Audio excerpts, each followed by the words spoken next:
Bom dia, pessoal. Bom dia, seu José. Bom dia, Juliana e amigos da Eucatur. Um prazer estar aqui hoje. Obrigada. Pessoal, bom dia mais uma vez. Vamos dar início a mais uma live. A live do mês Setembro Amarelo. Hoje nós temos como convidado o seu José Camacho. Ele é voluntário do Centro de Valorização da Vida e ele vem hoje trazer informações relevantes para a gente, referente a esse mês, referente à questão da valorização da vida, do trabalho que ele desenvolve junto a outros voluntários também. Mas também gostaria de agradecer ao Grupo Eucatur por oportunizar esse mês de setembro para falarmos de valor, né? Valor à vida, respeito à vida. Ok, gente? Vamos dar início, seu José.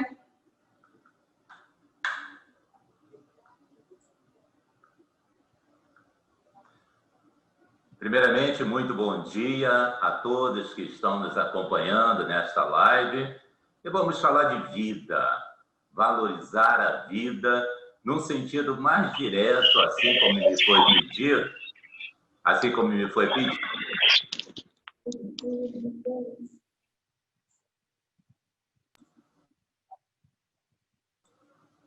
Alô? Tá, agora estou normal. Estou sendo ouvido? Tá. Isso. Então, vamos falar sobre valorização da vida, apoio emocional e a atenção que podemos ter e devemos ter um para com o outro. Ponto.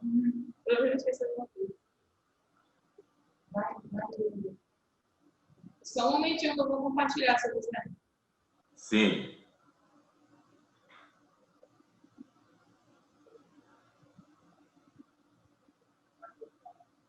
Estamos na tela aí, exatamente. Vocês estão vendo, Setembro Amarelo é o mês de prevenção ao suicídio e valorização da vida.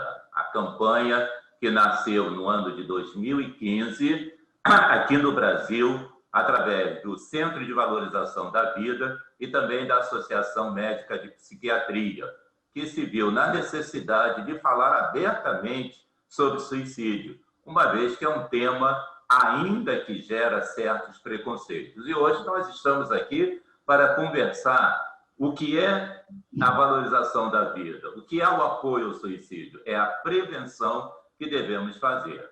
Ponto.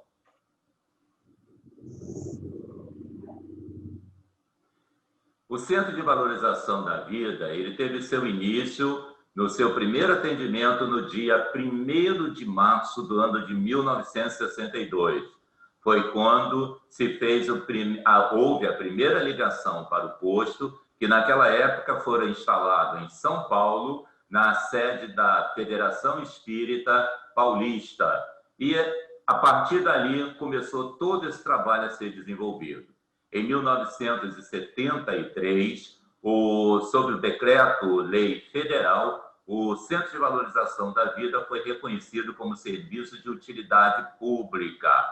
A outra data marcante foi em 2017, quando antes havia para cada posto, para cada cidade, um telefone fixo específico, e as ligações eram cobradas, era a ligação normal que eram cobradas. E devido às necessidades, com essas mudanças foram se vendo, precisava que todos pudessem ligar. E naquele tempo a ligação era muito cara, não eram todos que tinham aparelho telefônico. Até que em 2017 foi feito um teste através da tecnologia de se criar um número único para que todos pudessem acessar. E aí foi na região sul que foi criado esse número 141. E através desse número as pessoas ligavam e eram atendidas também. Conforme o volume foi crescendo e as pessoas ligando, embora fossem ligações pagas, mas estava havendo uma demanda muito grande, convencionou-se, então, em 2018, através de convênio com o Ministério da Saúde do governo federal, fez esse convênio para que houvesse uma linha única que atendesse a todo o Brasil. Já em 2018, nós já éramos cerca de 110 postos de atendimento. E cada um tinha o seu número de telefone. Ficava o custo, como eu disse anteriormente, muito grande. E assim, com o convênio, facilitou. E subsidia o Ministério da Saúde os custos dessa ligação, se tornando, assim, gratuito a ligação. Você quer falar com o CVV, você liga 188 e você não paga nada. Para que você tenha uma ideia quanto é essa demanda, são cerca de 9.000 ligações dia, 24 horas, 7 dias na semana, que é o tempo de funcionamento do CVV, do esporte CVV.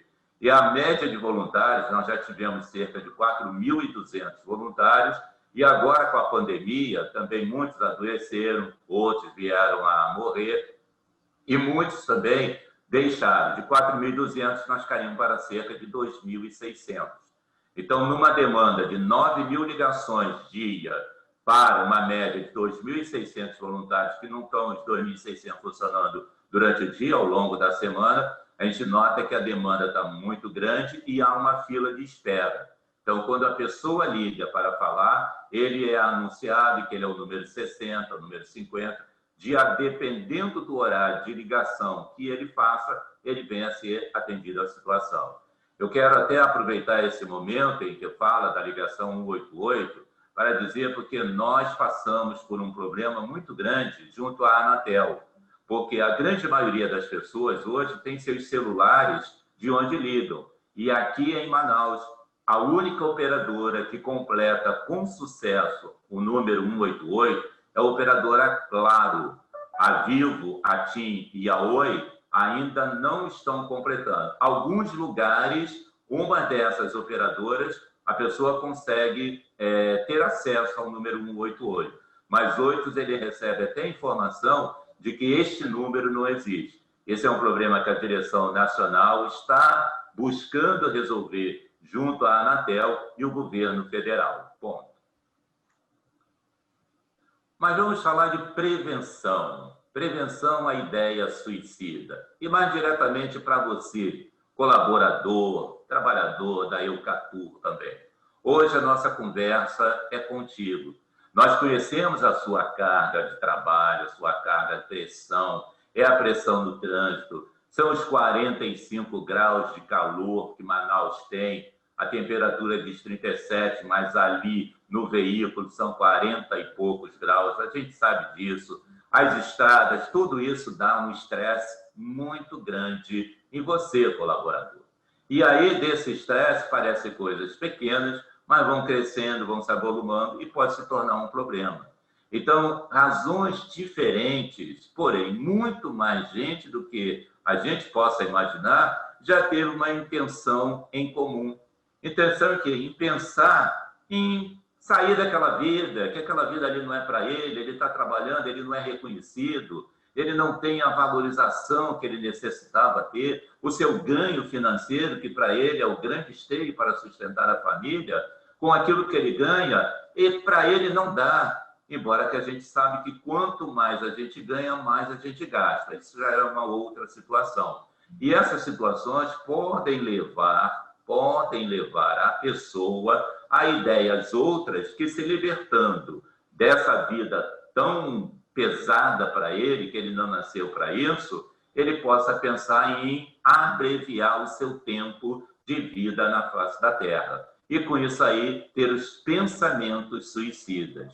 Em muitos casos, é possível evitar que esses pensamentos se tornem realidade. E como é que nós vamos evitar esse pensamento? Falando, não escondendo, nem guardando para si, seja por vergonha de falar, você agora, no meu tempo não tinha essa de psicólogos, de correr para esse canto, para aquele outro de lá, e hoje, graças a Deus, nós temos o serviço de psicologia, psiquiatria, para nos atender. São profissionais capacitados que estão ali. E se eu não quero buscar, eu mesmo estou buscando para mim os efeitos daquela doença que eu não percebo. Ela é uma doença silenciosa, como a depressão que te toma, devido a esses problemas, a pressão do dia a dia e muito mais ainda. A primeira medida que podemos tomar como prevenção é a educação. E a educação, ela começa quando nós vamos começar a falar abertamente sobre os problemas com os quais estamos sendo envolvidos. E é na família que a gente vai encontrar isso. A ausência hoje da família sentando-se juntas para tomar o café da manhã, para almoçar, para lanchar, para o jantar, onde desliga-se os meios de comunicação para um saber do outro. O pai, a mãe pergunta ao filho como foi o dia, como foi a escola. O pai pergunta para a mãe como foi os afazeres dela doméstico, a mãe ao pai. Então, nesse conjunto, ambos se acolhem e podem se autoajudarem. Esse é o melhor meio que tem para fugir desses ideais suicidas. Ponto.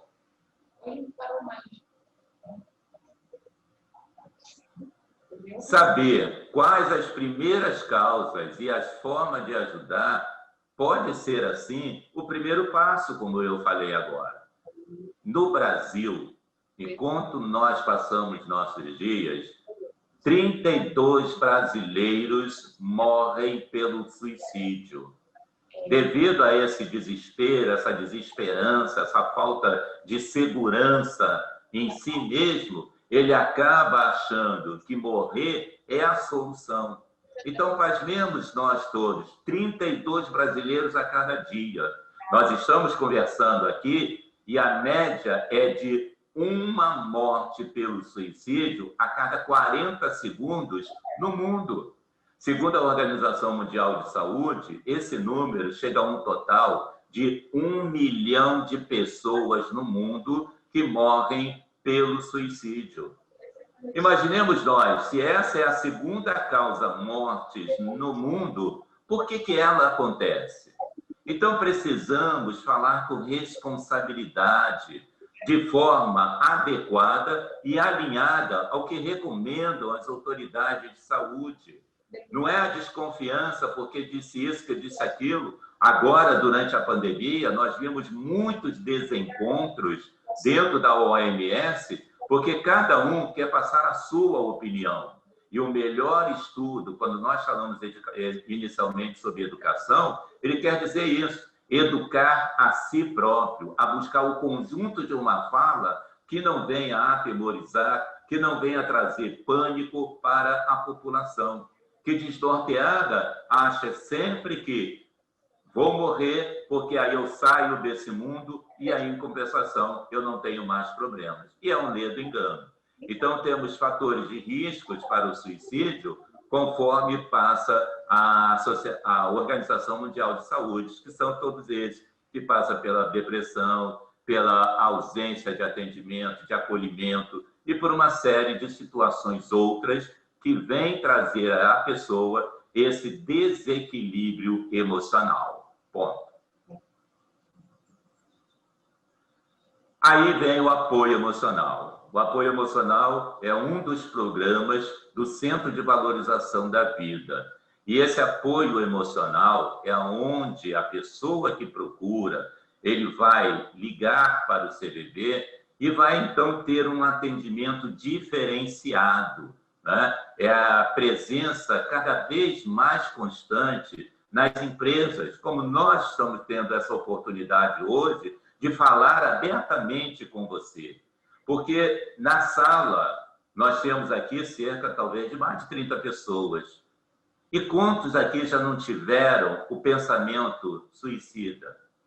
Ou então, que conhece alguém ou que teve alguém na família que buscou, pelas vias do suicídio, a morte, para sair de um problema que lhe era tão grande, cujo sofrimento só lhe dava a intenção de sair dessa vida. Cada um de nós temos sempre esse conhecimento. Porque essa falta de aproximação física, agora com a pandemia, quando chegou, muitas empresas trabalharam nos sistemas do home office. Então, dentro da empresa, nós podemos lanchar juntos, ter aquele momentozinho da conversa no café, sairmos para almoçar, ali conversarmos sobre nossa vida, nossa situação, os problemas que estamos tendo dentro da empresa, junto com outro colega, e compartilhar tudo isso. Já na atividade do home office, o que acontece dali? Eu estou isolado dentro de um compartimento da minha casa para que não haja o problema de barulhos que venham a interferir. E os problemas que eu tenho ali, não é com a família, o meio certo, que eu vá dividir isso. Então, essa aproximação física, ela é importante para conosco. Nós vemos aqui, né, as definições do que se afasta.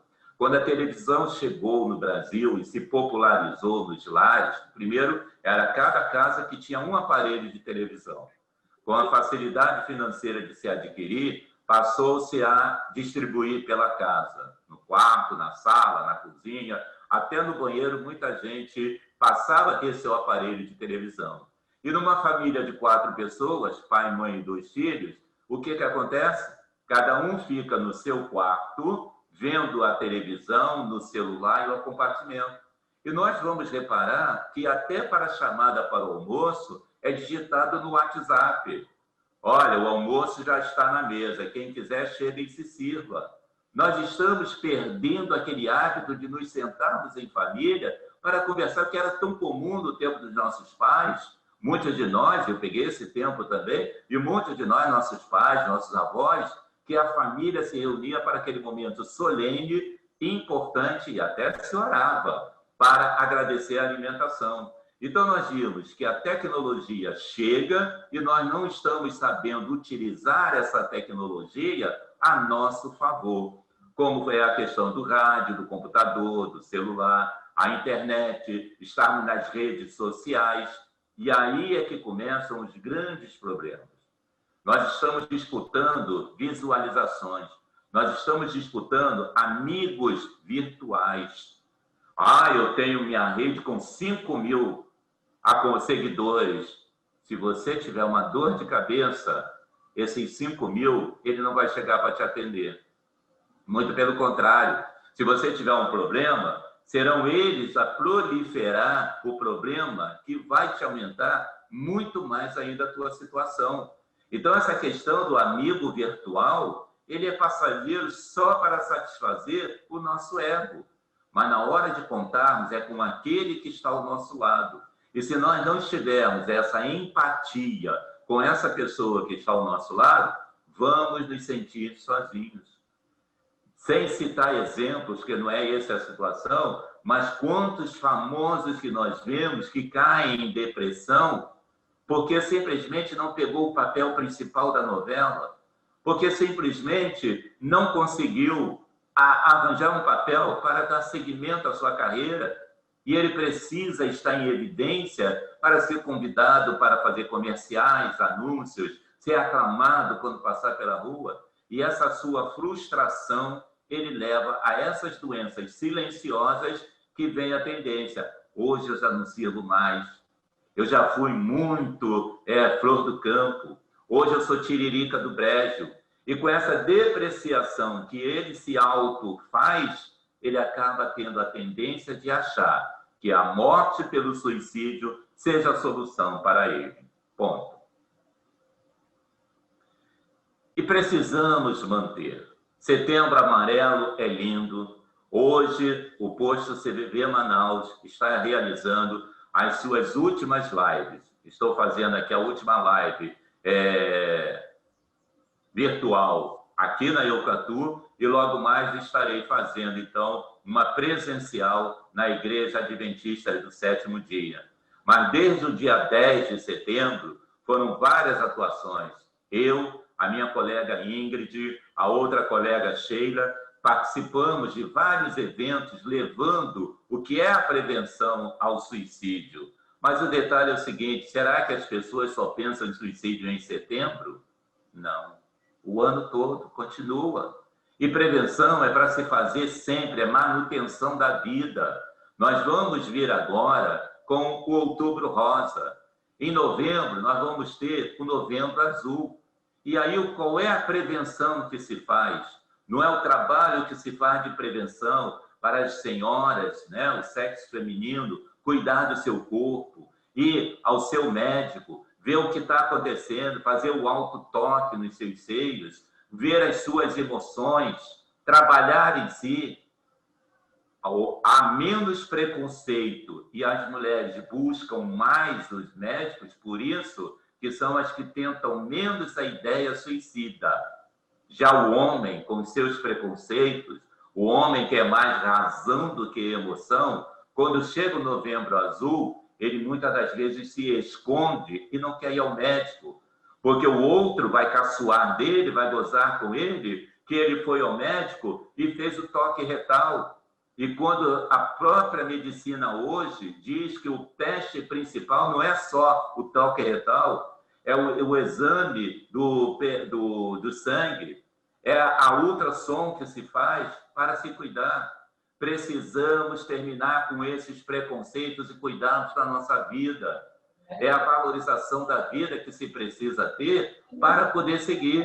E aí é que entra a prevenção em cima, que entra o apoio emocional, para mudar parâmetros, para mudar paradigmas, para mudar dogmas que nós acumulamos ao longo da nossa existência. São esses os grandes problemas que nos levam a termos essa ideia do suicídio, porque quando ficamos doentes, ficamos com medo. E o medo que nos toma é o medo da morte.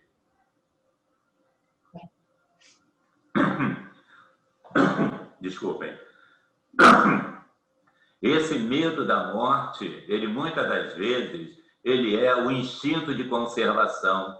Mas para o instinto de conservação ser fortalecido, nós precisamos ter coragem de buscar ajuda. Ninguém vai conseguir resolver os seus problemas buscando de si só.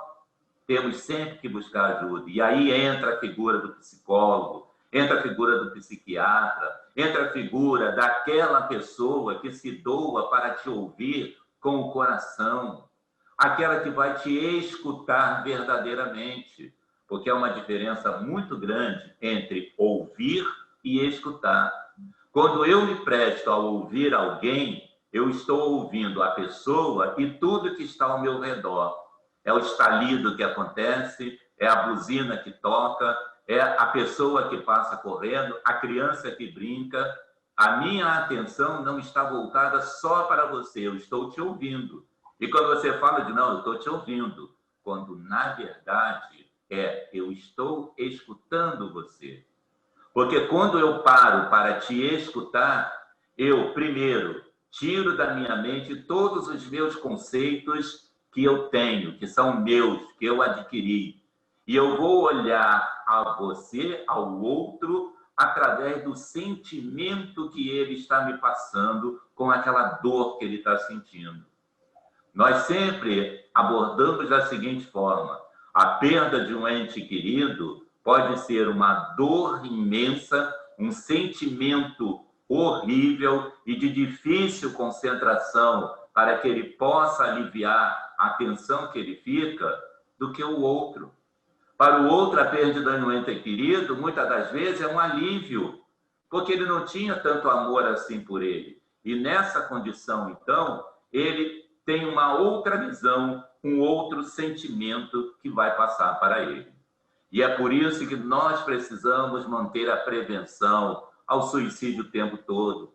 Porque aquele que não busca ajuda para se cuidar, para curar, para saber da sua saúde, ele está cometendo o suicídio de forma involuntária ou indireta, mas está cometendo. Por outro detalhe, aquele que se drogatiza, aquele que usa as drogas lícitas, mas que prejudicam, como o fumo, o álcool, né? Isso são outras situações porque ele está se sentindo só e ele vai buscar, nesses vícios, a companhia para ele.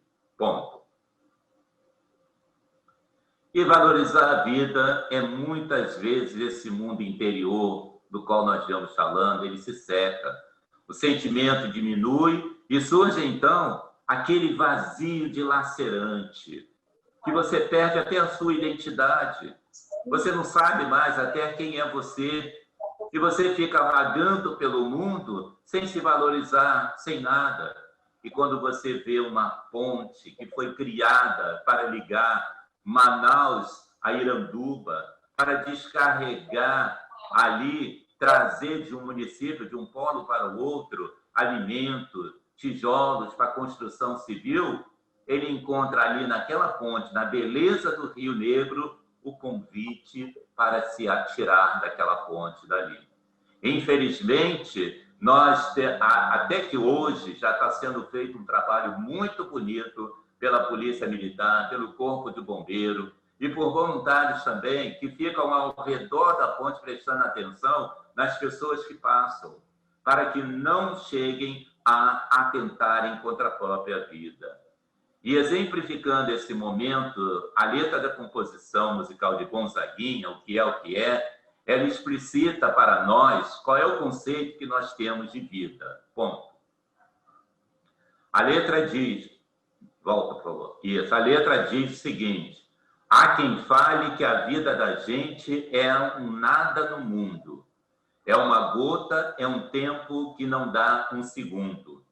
Nosso tempo é tão corrido que muitos de nós achamos que um dia com 24 horas é pouco para o que temos para fazer. Nós estamos acelerados no tempo e isso não é bom, porque o dia é compartilhado em 3 etapas. A cada etapa são 8 horas. 8 horas para você dormir, 8 horas para você trabalhar e 8 horas para você ter o seu lazer. Quem estiver trabalhando mais, entrando pelo lazer, ou então saindo pelo sono, ele precisa se controlar para sair desse estado de êxtase e voltar ao seu normal. Há quem fale que há um divino mistério profundo, é o sopro do Criador numa atitude repleta de amor. Você diz que é luta e prazer, ele diz que a vida é viver. Ela diz que melhor é morrer, pois amada não é e o verbo é sofrer. O desamor, o abandono, o desprezo leva a pessoa a achar que vida é esse sentido daí. Eu só sei que confio na moça e na moça eu ponho a força da fé. Somos nós que fazemos a vida como der ou puder ou quiser. Cada um faz a sua vida, cada um faz da sua vida o melhor para viver, escolhe a sua profissão, escolhe a forma de estudar, a forma de viver, a construção da família. Sempre desejada, por mais que esteja errada. Ninguém quer a morte, só saúde e sorte. Verdadeiramente, a gente não quer a morte. A gente quer saúde, a gente quer sorte, sonhar que ganha na loteria, na Mega Sena, para ter uma vida melhor. É assim que nós procedemos. Agora vem o mais lindo. Eu fico com a pureza da alegria, eu fico com a pureza da resposta das crianças. São sinceras, são autênticas. Elas falam, traduzem aquilo que ela sente, sem censura, sem preconceito, sem nada. E quando nós nos tornamos adultos, nós esquecemos que a criança que existe em nós, ela deve permanecer para frente. Isso é a vida, é a vida, é a vida. Ponto. Senhor José, Diga. Só para reforçar que nós temos só mais 5 minutos, tá ok? Exatamente, eu estou acompanhando aqui, por isso que eu dei uma adiantada aqui, tá? Isso. E a pessoa que procura o CVV? É esse que a gente falou agora. Ele busca na pessoa do voluntário porque ele tem uma audiência mais tranquila, melhor, que ele vai se auto-escutar. Não há aconselhamento, não há direcionamento, não há indicação. Ele se auto-escutando, ele tem as suas respostas, porque todos nós possuímos a tendência construtiva e as respostas nós guardamos em nós. Ponto. E aí está o CVV, além do 188, você pode acessar o site www.cvv.org.br, onde você vai participar do chat e também por e-mail, que você manda o seu e-mail e tem as respostas lhe dadas dentro do seu tempo. E no chat você participa ao vivo, só que o chat e o CVV não são 24 horas. Ele tem um tempo de horário que vai das 15 até as 23 horas, normal, porque o número de voluntários para atender é bem menor e a demanda também é muito grande. Ponto. Senhor José, a gente não vai conseguir passar o vídeo do senhor. Sem problema. me encomendou por conta do nosso tempo, devido a algumas perguntas, tá? Algumas pessoas fizeram a seguinte pergunta: de quais os tipos de profissionais que atende no CVV? Primeiro que não existe profissionais que atendem no CVV, tá? Todas as pessoas, ele pode ter uma profissão fora, mas dentro do CVV ele é voluntário. Ele atende como voluntário. Ele não pode usar da sua profissão para orientar e nem para aconselhar ninguém, que estaria fora das regras do CVV. Qual é o perfil que é próprio para o candidato? Inclusive, nós estamos com inscrições abertas. Se você desejar conhecer esse programa de seleção, basta acessar o e-mail manaus@cvv.org.br. Eu vou deixar isso com a Juliana, que aí ela passa para aqueles que se interessarem. Então, qualquer pessoa que tenha de 18 anos até a idade final, nós dizemos 100 anos, que tenha um bom coração e ouvido para escutar o outro e compreender, e também buscar o seu autoconhecimento através dos cursos que o CVV tem para todos nós, ele pode se candidatar a ser um voluntário do CVV. Ok, seu José, nós vamos finalizando por aqui. Eu agradeço a sua participação, agradeço a sua disposição para trazer informações para a gente nesse mês de setembro, nesse mês de campanha. Agradeço. Obrigada, seu José. Agradeço a sua participação, tá, por trazer para a gente essas informações, por participar desse nosso mês de campanha Setembro Amarelo, de valorização da vida. Tá? Já em conversas anteriores que nós tivemos, é o início aí de uma grande parceria, não é verdade? Com certeza. Vai estar também conversando sobre outros meses, sobre outras campanhas que a gente trabalha também aqui no Grupo Eucatu. Tá, ok? Agradeço a participação de todos também. Como o senhor mesmo relatou, o mês de setembro que a gente fala sobre a prevenção ao suicídio, mas é um mês especial, mas que tem que ser trabalhado o ano todo, né? Se dispor a ouvir mais o outro, ouvir mais o seu próximo. Então, eu agradeço a participação de todos. E para finalizar, nós temos só um minutinho, gostaria que vocês ativassem a câmera de vocês para a gente fazer um print aqui, uma foto online, né? O pessoal que está participando, vocês poderiam ativar o vídeo de vocês para a gente fazer uma foto? Vamos, pessoal, por favor. O seu Eloy aqui já está com a câmera ativa. O Érico, Neide, Rebeca. Rebeca colocou uma foto. O vídeo, Rebeca, por favor.